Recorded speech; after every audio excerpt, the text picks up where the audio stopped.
在越南品尝美食、欣赏绚丽的夜景之后，就得准备跟越南说再见了。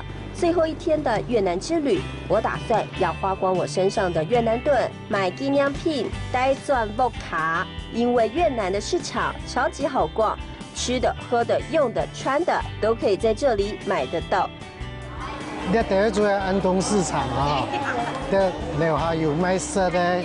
咖啡、腰果，各式各样，愛乜嘅有乜嘅，啊，連鮑魚、魚翅、燕窩全部都有。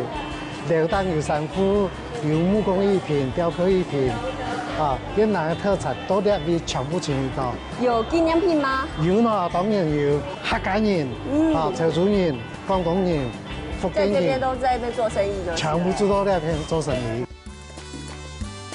店面不大，但是商品琳琅滿目。 越南芒果、越南咖啡、越南腰果都是当地人推荐的店路，业者也很大方，每样商品都会让你试吃品尝，难怪很多人都会大包小包带回家。而除了吃，想要买一些伴手礼跟纪念品，这里也是应有尽有。哎，你这好漂亮哦，东江哎，我好想要买纪念品带钻不卡，你有没有什么推荐的？ 你安東市場就是越南最有名的就是漆器，還有香貝畫啦，手工藝品耍的啦，那些東西。觀光客都很喜歡哪一種比較多？啊，還是這種手工編織包也不錯。手工編織包，那純手工繡的哦。這是越南小姐。對啊。哇，它這個也很漂亮哈。哎，裡面係越南傳統的漆器啊。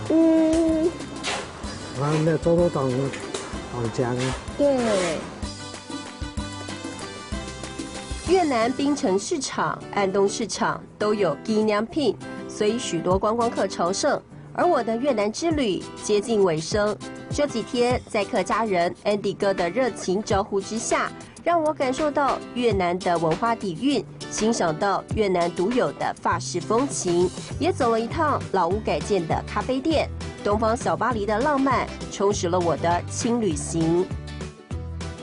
東方小巴黎的傳統與創新，繽紛了城市，點亮了街道。旅程結束後，也別忘了買紀念品，帶鑽 vodka。